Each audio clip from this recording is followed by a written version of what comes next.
Friends, welcome to my YouTube channel Sonam chemistry classes. तो ये हमारी BSc second semester chemistry important question series का 4th lecture है। तो इस वीडियो में हम एक्वा सिंथेटिक डाई के फॉर्मेशन के बारे में समझेंगे। इससे पहले भी मैंने आपको मेलाचाइट ग्रीन और क्रिस्टल वायलेट के फॉर्मेशन के बारे में समझाया था। तो वो वाली वीडियो आप मेरे चैनल पर जाकर देख सकते हैं। आज की वीडियो में हम समझेंगे कि मिथाइल ऑरेंज का फॉर्मेशन कैसे होता है। तो ये भी एक सिंथेटिक डाई है। आइए समझते हैं कि मिथाइल ऑरेंज का फॉर्मेशन कैसे होता है और इसका मैकेनिज्म क्या है। तो friends, methyl orange is a water soluble dye and imparts orange colour to wool and silk. यानी कि ये क्या है, वाटर सॉल्युबल डाई है और इसका यूज़ किया जाता है वूल एंड सिल्क के कपड़ों को ऑरेंज कलर देने के लिए। But the colour is not passed to light and detergent.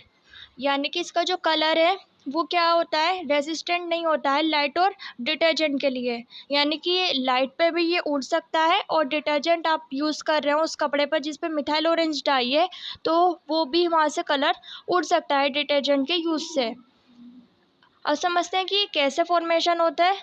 तो it is prepared by coupling diazotized para amino benzene sulphonic acid second with NN dimethyl aniline in the presence of a mineral acid। Friends, आइए समझते हैं method of preparation of methyl orange. तो सबसे पहले हम para-amino benzene sulphonic acid की structure बनाना सीखेंगे। तो यहाँ पर मैंने इसका केमिकल नेम लिखा है। हम इसके केमिकल नेम से ही इसकी स्ट्रक्चर बनाने का ट्राई करेंगे। तो यहाँ पर क्या लिखा है, बेंजीन लिखा है। तो बेंजीन की तो स्ट्रक्चर हम सभी जानते हैं कि बेंजीन कुछ इस तरीके की रिंग होती है। अब आपको क्या करना है, आपको बेंजीन की किसी भी पोजीशन पर SO3H ग्रुप लगा देना है। तो फॉर एग्जांपल कि मैंने यहाँ पर SO3H ग्रुप लगा दिया है। अब ये क्या बन गया है, ये बन गया है बेंजीन सल्फोनिक एसिड। अब हम जानते हैं कि जो बेंजीन की वाली पोजीशन होती है इन्हें हम ऑर्थो पोजीशन बोलते हैं और ये वाली पोजीशन बोली जाती है मेटा पोजीशन एंड ये वाली पोजीशन को हम बोलते हैं पैरा पोजीशन। तो यहाँ पर जो ये नेम है, नेम में जो पी आ रहा है, पी यहाँ पर स्टैंड कर रहा है पैरा पोजीशन के लिए। यानी कि हमें पैरा पोजीशन पर एक अमाइनो ग्रुप लगाना है। Amino group is NH2 group. तो यहाँ पर हम इसकी पैरा पोजीशन पर एक NH2 ग्रुप लगा देंगे। तो यहाँ पर ये बन गया है हमारा para amino benzene sulphonic acid. अब हमें क्या करना है, स्टेप फर्स्ट में हम इसे diazotized para amino benzene sulphonic acid में कन्वर्ट करेंगे। तो फ्रेंड्स, डाई अजोटाइजेशन एक केमिकल प्रोसेस होता है जो आप BSc सेकेंड या थर्ड ईयर में ऑर्गेनिक केमिस्ट्री में पढ़ते हैं। तो यहाँ पर हम इसका मैकेनिज्म नहीं देखेंगे, हम यहाँ पर जो प्रोसेस होगा उससे जो डायरेक्ट प्रोडक्ट बनेगा वो ही देखेंगे। तो इसके लिए हमें क्या कंडीशन चाहिए होंगी, इसके लिए हमें चाहिए होंगी NaNO2 और ये रिएक्शन होगी हमारी एसिडिक मीडियम में। तो हमें चाहिए HCl और टेम्परेचर चाहिए 0 डिग्री सेल्सियस। तो डायजोटाइजेशन एक केमिकल प्रोसेस होता है जिससे कोई भी कंपाउंड उसके डायजोनियम सॉल्ट में कन्वर्ट हो जाता है। तो यहाँ पर मैं डायरेक्ट प्रोडक्ट बना रही हूँ, इसका डायजोनियम सॉल्ट बना रही हूँ। मैकेनिज्म आपके सिलेबस में इसका नहीं है। तो यहाँ पर इसकी स्ट्रक्चर, यहाँ पर बेंजीन एज इट इज़ रहेगा और यहाँ पर SO3H ग्रुप भी रहेगा और ये वाली पोजीशन पर N नाइट्रोजन आ जाएगा विद ट्रिपल बॉन्ड नाइट्रोजन।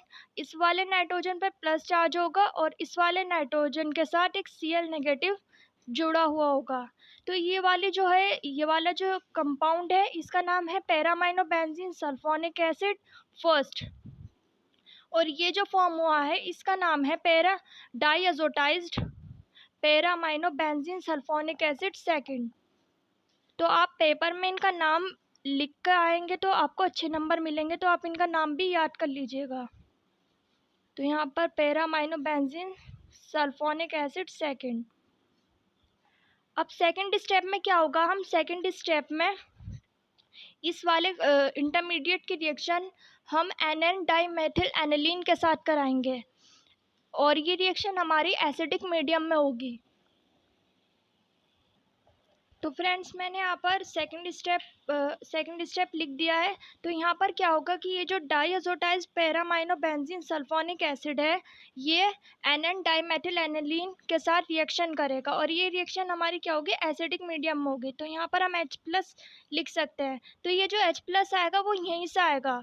ये जो एनएन डाईमेथिल एनिलीन है, इसका जो ये हाइड्रोजन है, यहाँ से हाइड्रोजन H+ के फॉर्म में रिमूव होगा और ये जो डाईअज़ोटाइज्ड पैरामाइनोबेंजीन सल्फोनिक एसिड है, इसका जो ये Cl नेगेटिव है, ये इस हाइड्रोजन के साथ ये जो निकलेगा प्रोटॉन के फॉर्म में, इसके साथ रिएक्ट करेगा और यहाँ से हमारा क्या बन के निकलेगा, by product HCl as a by product यहाँ से निकलेगा।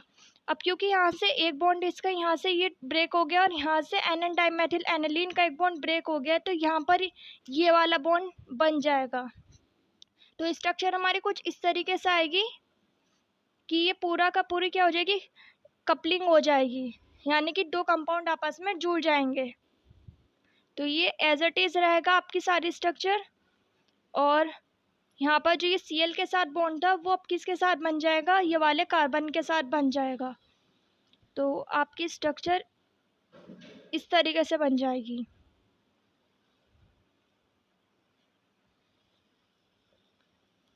और यही क्या है हमारा, यही है मिथाइल ऑरेंज की स्ट्रक्चर।